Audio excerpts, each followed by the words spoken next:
नमस्कार, आप देख रहे हैं नवांबे न्यूज। मुख्यमंत्री डॉक्टर मोहन यादव ने जबलपुर दौरे के दौरान ईंधन बचत और संसाधनों के बेहतर उपयोग का संदेश देते हुए अलग पहल की। मुख्यमंत्री डुमना एयरपोर्ट से अपनी पूरी टीम के साथ अलग अलग वाहनों की बजाय की ट्रैवलर वाहन में सवार होकर सर्किट हाउस होते मानस भवन पहुंचे।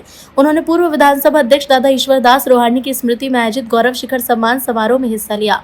मुख्यमंत्री के साथ लोक निर्माण मंत्री राकेश सिंह, सांसद आशीष दुबे, विधायक डॉक्टर अभिलाष पांडे, विधायक नीरज सिंह समेत बीजेपी के कई वरिष्ठ पदाधिकारी और जनप्रतिनिधि भी मौजूद रहे। इस पहल को ईंधन बचत और पर्यावरण संरक्षण के संदेश के रूप में देखा जा रहा है। मानस भवन में आयोजित गौरव शिखर सम्मान समारोह के दौरान मुख्यमंत्री ने विभिन्न क्षेत्र में उल्लेखनीय योगदान करने वाले व्यक्तियों को सम्मानित किया। कार्यक्रम में बड़ी संख्या में गणमान्य मौजूद रहे। मुख्यमंत्री ने समाज और प्रदेश के विकास में योगदान देने वाले लोगों के कार्यों की सराहना की। ईश्वरदास रोहाणी जी के नाम अब मैं सबकी कहानी नहीं सुनूंगा, एक में सारी बात सुना दी। आप सब समझदार हैं। मेरी अपनी ओर से जो आपने वास्तव में एक एक करके सब क्षेत्रों का संयोजन करने का काम किया, वाकई अद्भुत है। मैं अपनी ओर से आज के इस अवसर पर समाज सेवा में जीवन समर्पित करने वाले डॉक्टर कैलाश गुप्ता जी, राम राज्य के माध्यम से उस काल को लोग एक तरह से जीवन जीते हुए कई प्रकार से अन्य क्षेत्र और कई सेवा के काम आपने भी किए। जोरदार अभिनंदन उनका भी करें।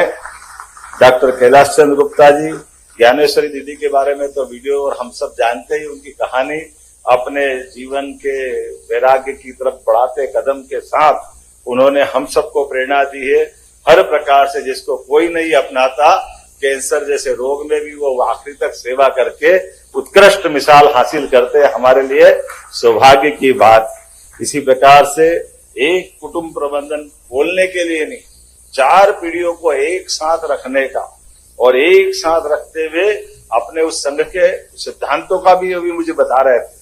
श्रीमान नंदलाल नेगांधी जी को भी मैं बधाई देना चाहता हूं, उनका भी अभिनंदन करता हूं। इस आयु में सच में विश्व हिंदू परिषद का एक बड़ा कार्यक्रम 1956 में जब मार्गरेट थैचर और उस समय की इंग्लैंड की साम्राज्य वहां जिंदा थी और उसने विश्व हिंदू परिषद के कार्यक्रम में आने के पहले जो अपने भाषण में कोड किया, वो बड़ा महत्व की बात।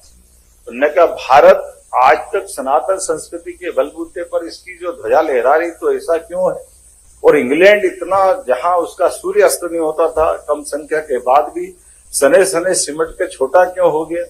उसमें से एक चीज उन्होंने ये बताई कि ये जो आपके देश की एक विशेषता है, ऋषि मुनियों के माध्यम से जो कुटुंब परंपरा है, एक कुटुंब में इकट्ठा होकर के एक भी या कमाएगा तो सब मिलके खाएंगे, ये जो परिवार भाव है ये दुनिया में कहीं नहीं है, ये केवल अपने देश के अंदर। इस परिवार भाव को बनाए रखने के लिए जो पारिवारिक छतरी मिलती है, परस्पर प्रेम मिलता है, आत्मीयता मिलती है, इसकी किसी से किसी को तुलना नहीं कर सकते।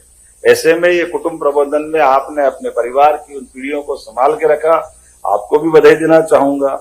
और सरबजीत कलासी जी युवा मित्रों के लिए भी प्रेरणा है। भले ही पैसे वाले हैं, लेकिन छोटे से फुटपाथ से अपना काम चालू किया। जोरदार अभिनंदन इनका भी।